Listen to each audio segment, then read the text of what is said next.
I feel really disenchanted with this whole self-dialogue process today.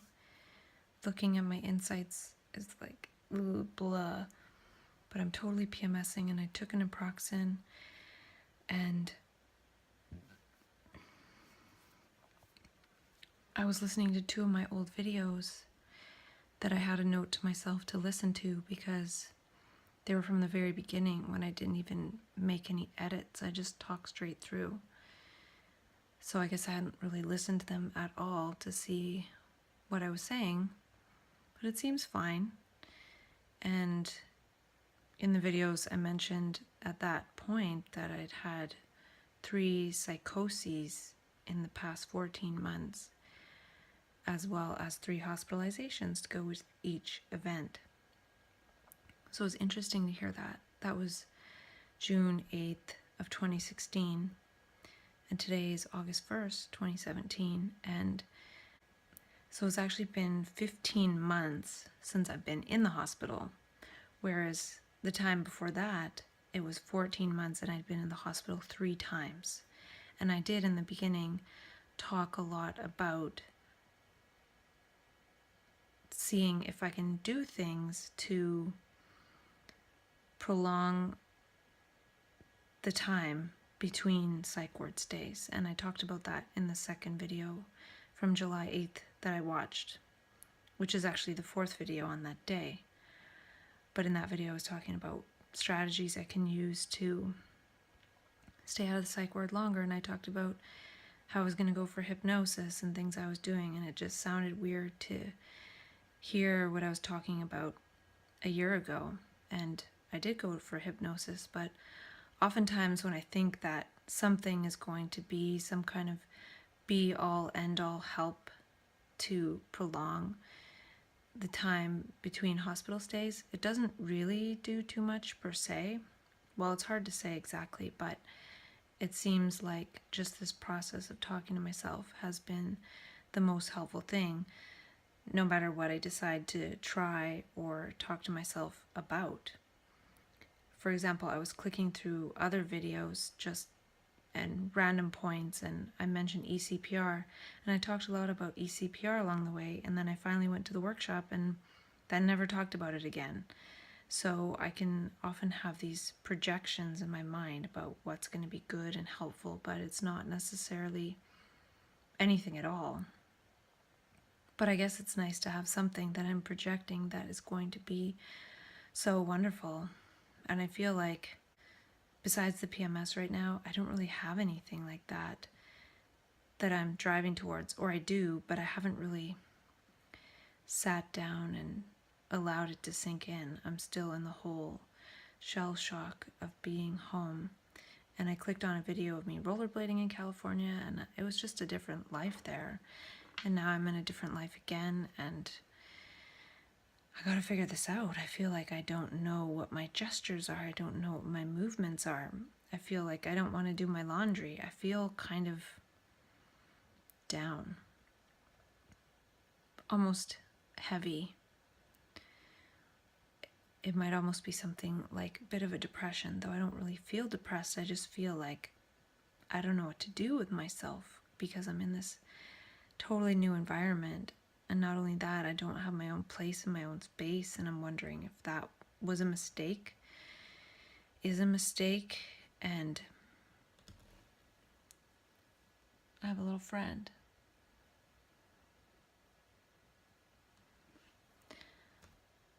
So, yeah, I'm just PMSing and not adapting well and feeling kind of stuck and frozen. Stop it. It tickles me. So in the last 15 months, I've had 1 crisis, which I avoided hospitalization, so I've had no hospitalizations. I had another mini crisis after that, which I did add extra Seroquel to my medication regime. So I had a crisis in January, took extra Seroquel, crisis in March a little bit, and took extra Seroquel, but then decided to taper off meds, and now I've been off the meds for 2 months, which I'm feeling good, but then I'm feeling like, now what? that was my goal, and now I've reached my goal, and now what? I've done all this talking to myself, then I'm looking at my next insights, and I'm kind of like, ugh, I don't even know if I want to keep talking. But I think I will, and I'll just see if I can get into it.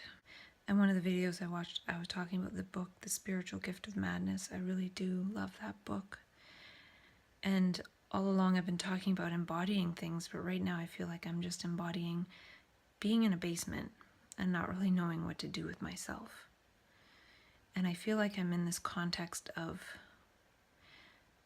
waiting until I get into a situation that I feel like I can survive.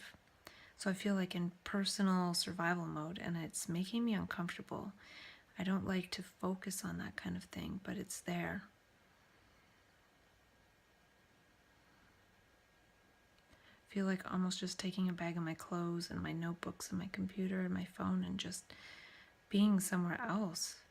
That's how I was before, and I was kind of okay. And I wanted to talk a little bit about my photo art and how that's my eye. That's a drawing my niece did that looks kind of like a crazy bunny. And then these are some wristbands that say, I am love, I'm beautiful, blah, blah, blah. And then my shadow walking. And then this is a fuzzy caterpillar with a macro lens, which kind of looks like eyelashes. So there's some congruence here with the eyelashes and the fuzz. This is my analysis. And then hand in water, and then a foot up on a mountain. So a stream and a mountain, hand and a foot. And then these are some ridiculous signs that tell you how to cross the street, which I thought was funny.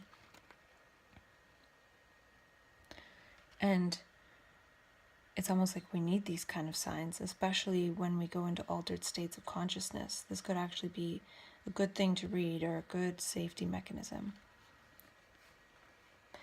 And then a banana that is a happy face and a waterfall, but then this picture of me looks kind of like the waterfall. And some pretty graffiti. And then walking on a stick. So there's a lot about the body and then texture and nature and shapes and the different parts of the body. And then this is a tiny little caterpillar on my finger with the macro lens and a heart made out of carrots pulled out of the garden. And so this is like heart shape. A smoothie that I made a heart shape on the top. So nature and different activities can make a heart shape. And then this is actually a hexagon, and it's the sun. So different shapes. And then, of course, pickles, right? And that's congruent to this flower and this weed, or dandelion. And then a couch with a funny face drawn on it, and then water pouring into a drain, and then a little mini screwdriver, like there's a screw loose or something. And this was something I wrote the first time I was in the psych ward, and it was my goals for the day, which we shared in the morning. And I think it is in 2011, and it says, take a shower. That was my goal for the day. This fly. And then one time when I was putting on this watch that I got as a gift, I looked up and the clock was stopped, and the watch time was exactly the time the clock was stopped. So that was a weird synchronicity. And I was kind of in an altered state. And then this is pretty. And then the light again, and a bus stop, and then push for help. And I'll share the more clear version of that, though I just noticed it's a different version because I changed the photos ever so slightly for the book sharing.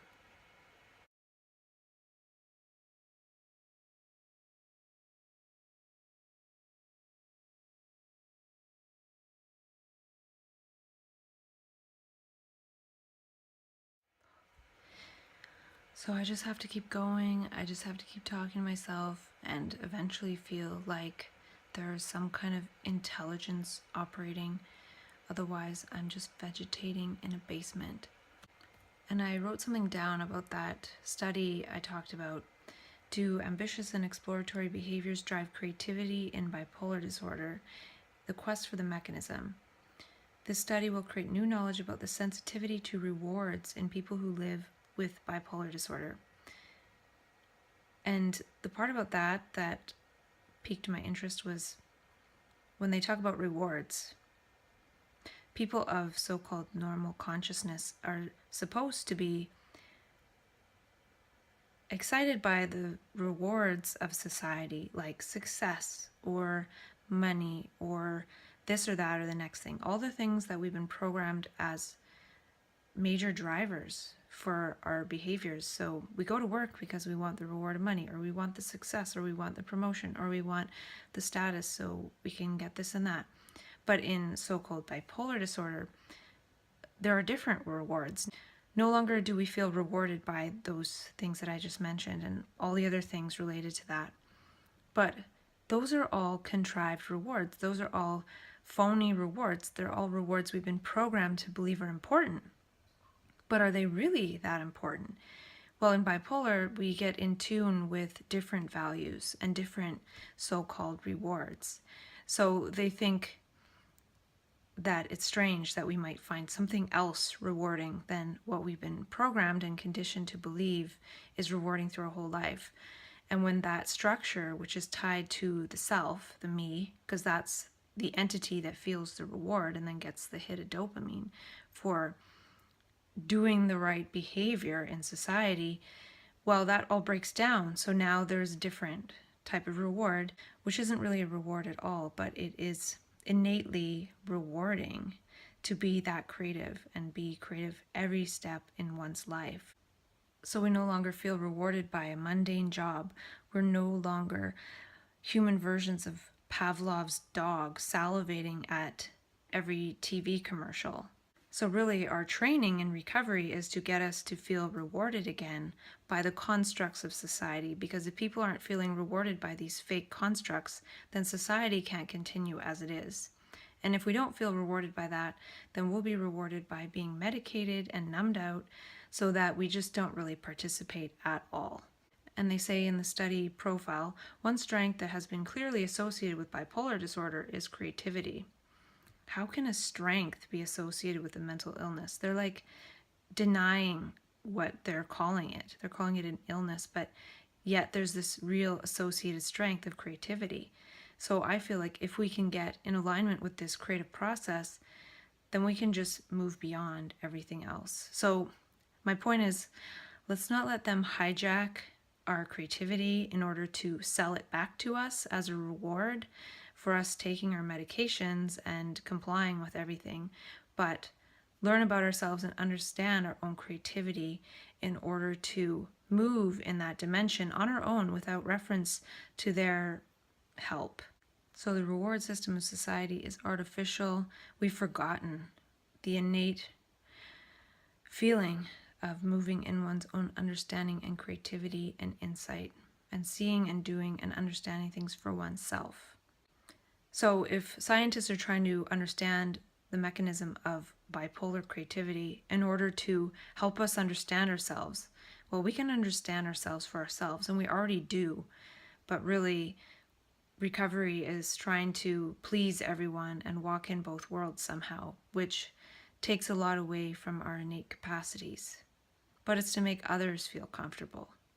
It's like saying, well, you can be creative, just not too creative. You still have to be all functional.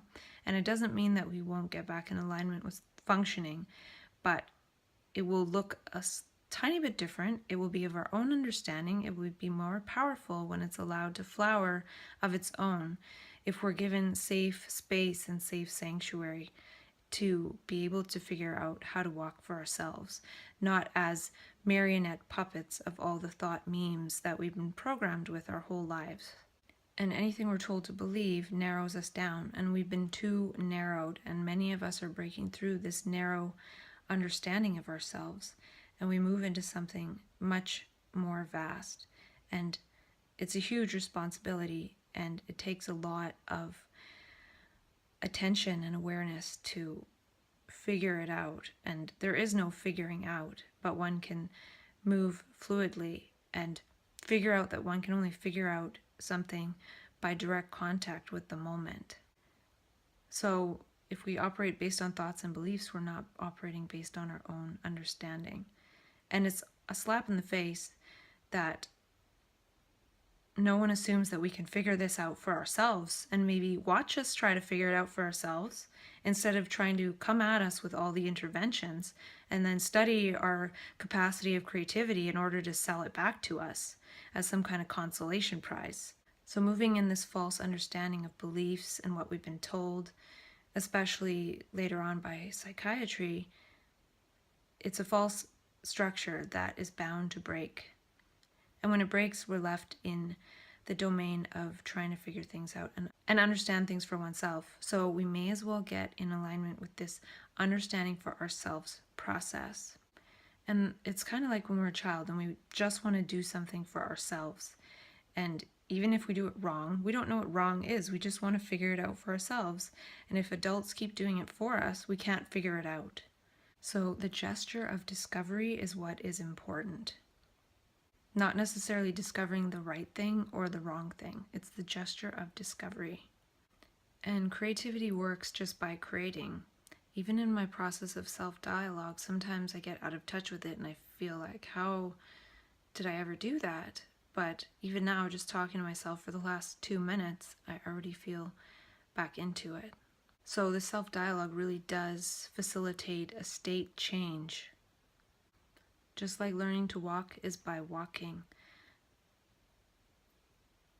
One could say, well, what's the mechanism of learning to walk?